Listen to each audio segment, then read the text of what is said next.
Labadiena! I had a thought the other day that there's only 1 week left until I will go on vacation. I'm thinking to try a daily video throughout this week, just to get a taste of how it feels to film, edit, and upload in a single day. So without further ado, let's jump back where we left yesterday. So yesterday I've cut this tabletop and now have to create a slight bevel around the whole edge. So let's assume that this is the tabletop cross section, and now I have to create a bevel. In other words, I have to remove this amount of material. And even though it sounds easy, actually it's not. I mean, I can do that by hand using some hand planes or power carving tools, but that will be very time consuming and not very consistent. Second option is to purchase a router bit with a bearing and a taper similar to the flush trim bit, but I don't really feel like spending money on the bit I'm not gonna use much.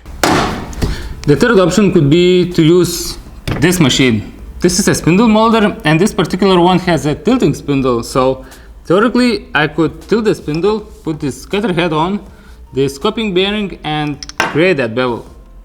The problem is that the tabletop is fairly heavy and it will be very difficult to keep the cutter head perpendicular to the curvature of the table. So I don't really think this is a usable option either.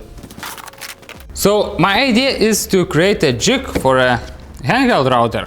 A while ago I saw a strange jig on the internet and it didn't really make sense at the moment, but once I saw it work, it instantly clicked.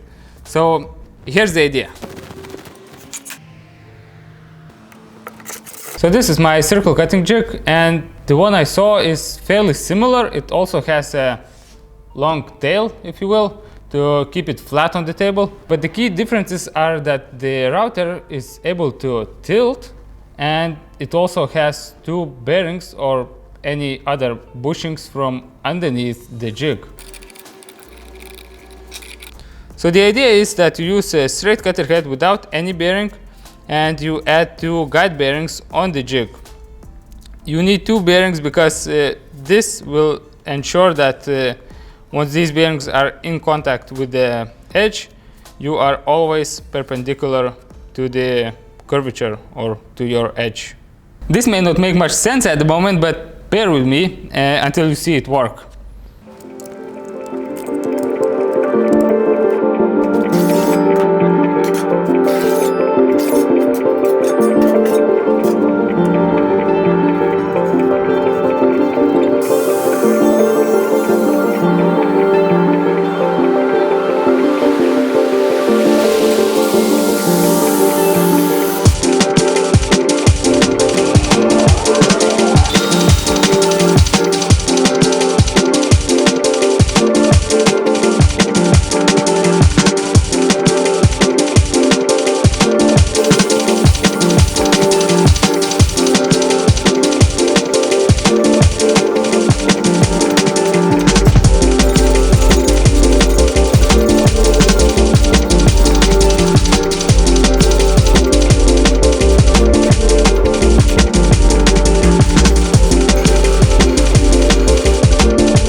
The jig is almost finished. The last thing to figure out is the angle adjustment.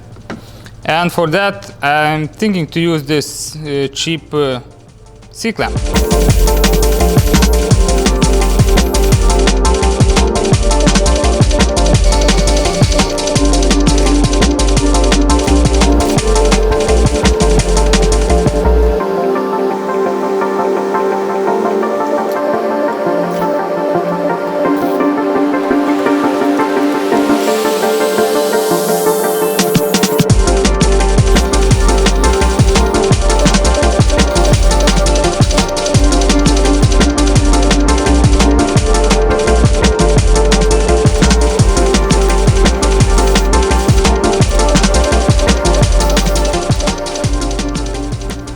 I think it's finally finished. Unfortunately, I had to trim off the end of this bolt in order to release the plate so I would be able to mount it onto the router. Anyway, enough talking, let's try it on.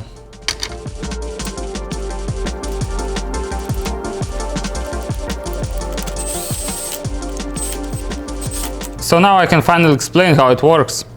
So this screw is for tilt adjustment. And these wing nuts adjust the position of these guide bearings.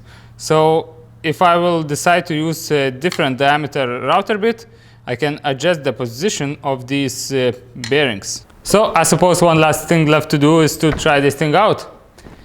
Unfortunately, I'm not gonna do it on this tabletop. I learned my lesson not to do the crucial task at the end of the day.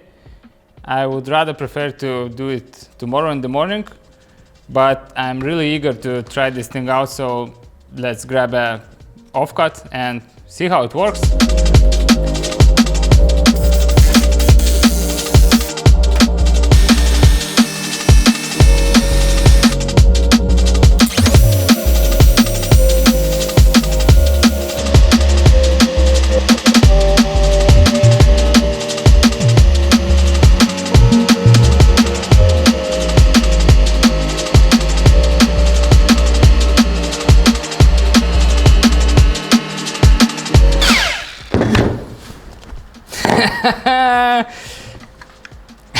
I'm really pleased with the jig.